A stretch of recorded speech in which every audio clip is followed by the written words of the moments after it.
শ্ৰদ্ধা ৰায়, আজিৰ নৃত্য প্ৰতিযোগিতাৰ শ্ৰেষ্ঠ প্ৰতিযোগী হৈছে পুষ্পদা বৰুৱা।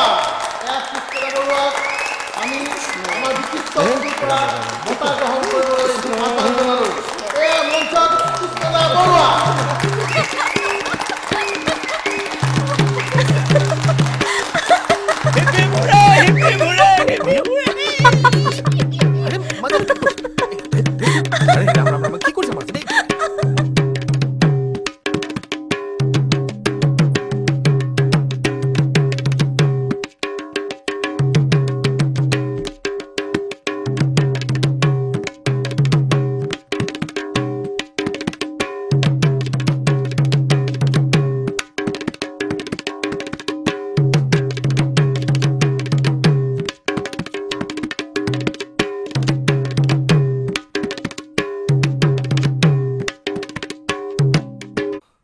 কৃষ্ণ, কি হ'ল?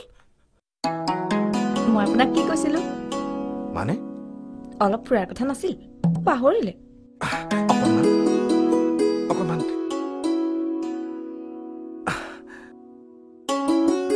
গোটেই জীৱন ঘূৰি ফুৰিয়ে কটালো। নতুনকে আকৌ ক'ত ফুৰিবলৈ যাম? ফুৰাৰ ঠাই মই দেখুৱাম নহয়, মৰম না। কৃষ্ণ কৃষ্ণ, মাইজনী, মই আকৌ আজি তোমাক আন এটিৰ আগৰ গীত দিহে শিকাম বুলি ভাবিছিলো। আজি আপোনাৰ লগত ফুৰিবলৈ নাপালে গীতৰ কথা মনতে নোসোমাব। বলক না, মুকলি ঠাই ৰাখি কি ভাল লাগে। বলক না, বলক বলক। মাজনী কি কৰা? একো নহয়, আহক। আমাৰ গাঁৱৰ নদীৰ ঘাটটো আপুনি দেখাই নাই নহয়, ঘাটটো বৰ ধুনীয়া। নহয় তুমি এয়া কি কৰবালেহে ওলালে দেখোন। এখেতক ফুৰাই আনো আকৌ। কিয়? মই নালাগে, আপোনাক বেলেগ এদিন নিম। আজি এওঁকে লৈ যাওঁ। কৃষ্ণ, কি হ'ল? মই ইয়াত কি কৰি থাকিম? গীত মাতকে গাই থাকক। কৃষ্ণ, ইয়াত গৰুৰ আগত গালেহে হব। তেন্তে তাকে কৰক। মাজনী, কৃষ্ণ, পাতৈ। আহকচোন আহক। তুমি মোক কলৈ লৈ আহিছা? হা? নদীৰ ঘাটলৈকে তুমি মোক দিয়াৰ কথা আছিল। নদীৰ ঘাটলৈকে গৈ আছো। নদীৰ ঘাটলৈ যাবলৈ হলে এখন জংঘল পাৰ হৈ যাব লাগে। এই জংঘলৰ মাজত তুমি মই অকলে অকলে ৰাম ৰাম ৰাম ৰাম ৰাম মানুহ দেখিলে কি বুলি ভাবিব? কিনো ভাবিব? এই মুকলি পৰিৱেশত এই জংঘলৰ মাজতহে গীত শিকিবলৈ ভাল হয়। আপুনি যে মোক গীত শিকাম বুলি কৈছিল, ইয়াত শিকাওক। ইয়াত?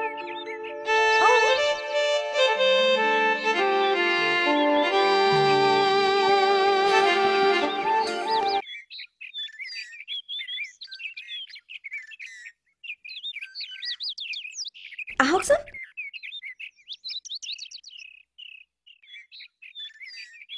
ইয়াত আপোনাৰ কেনেকুৱা লাগিছে? শান্ত সমাহিতভাৱে প্ৰবাহিত এখন নদী, কাষত সেউজীয়া গছ বন, ওচৰা ওচৰিকৈ মাথো দুটাৰ প্ৰাণী। আপোনাৰ মনলৈ একোভাৱে অহা নাইনে? নৈ পাৰত যেতিয়া উপস্থিত হয় তেতিয়া মনলৈ আহে সংগীসকলৰ লগত বালক কৃষ্ণ হৈ মই ধেনু চলাবলৈ অহা নাইতো। আকৌ কেতিয়াবা ভাবো বানৰ সংগীসকলক লগত লৈ মই শ্ৰীৰামচন্দ্ৰই সাগৰৰ সিপাৰে থকা সীতালৈ অনন্ত অপেক্ষা কৰি থকা নাইতো। কিন্তু এইখন যমুনা বা সাগৰ নহয়, আমাৰ ঘৰৰ কাষৰ এখন নদী। নদীৰ কাষত এজন সুন্দৰ পুৰুষৰ লগত এগৰাকী অকলশৰীয়া নাৰী ৰৈ আছে। ইয়াতো আকৌ অপেক্ষাৰ কথা থাকিব পাৰেনে? তুমি মোক নাজানা মাজনী, সেই অপেক্ষাৰ বাহিৰে মোৰ আছেই বাকী। মই যদি আপোনাৰ ভাষাৰে কওঁ, আপোনাৰ অপেক্ষাৰ অন্ত পেলাই সাগৰৰ সিপাৰে ৰৈ থকা সীতাগৰাকী বুলি মোকেই ভাবিব নোৱাৰেনে? মাজনী, মই আপোনাৰ জীৱন সংগিনী হ'বলৈ বিচাৰোঁ।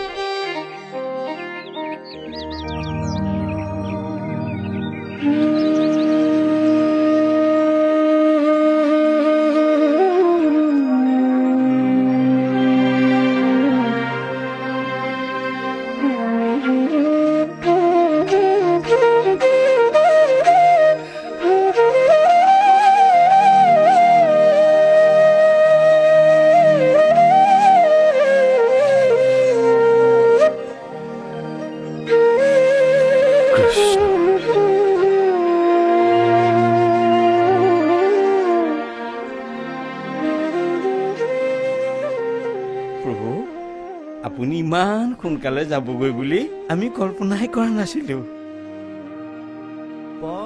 দুদিনমান থকা হলে ছোৱালীজনী আৰু পাকৈ থৈ উঠিলহেঁতেন বিচাৰিলে কেতিয়াবা আকৌ আহিম আনঠাইতো নিমন্ত্ৰণ আছে নহয় এইকেইদিন নিজৰ দৰে আছো আমাৰো বেয়া লাগিছে ছোৱালীজনীৰতো কথাই নাই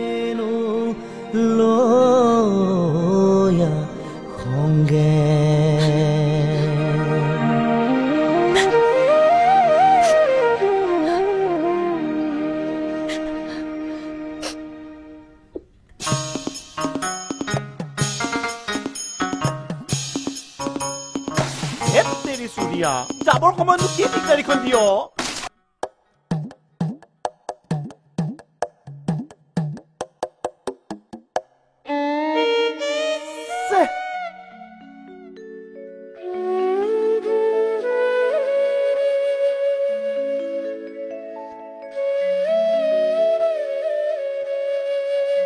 তুমি কষ্ট পোৱা যেন লাগে দেখোন মাজনী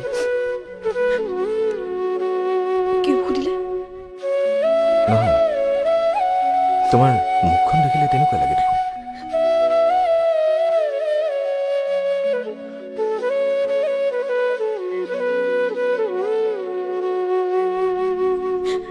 আপোনাৰ কাৰণে নৃত্য প্ৰতিযোগিতাত পুৰস্কাৰ পাই প্ৰশংসা বুটলিলে এতিয়া আপোনাৰ কাৰণে কষ্ট কিছুমানো বুটলি ফুৰিব লাগিব তেনেকৈ কিয় ভাবিছা এই চৰাচৰ জগতৰ সকলোবোৰে খন্তেকীয়া বুলি ভাবিছো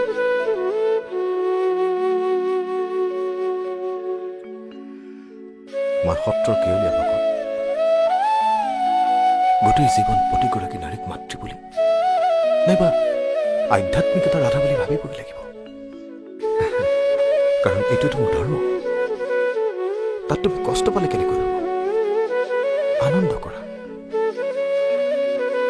যোৱাৰ আগতে মই তোমাক এটা কথাই কৈ যাওঁ নিজকে এবাৰ গকুলৰ গোপী বুলি ভাবা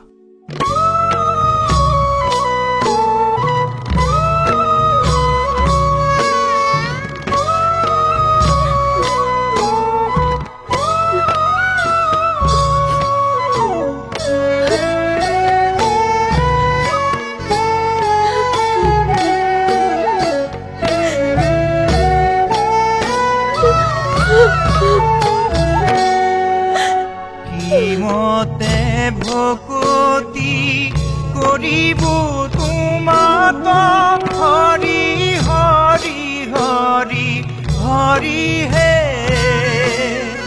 মই মূঢ়মতি নাজানো তাৰয়ো পাই মই মূঢ়মতি নাজানো তাৰয়ো পাই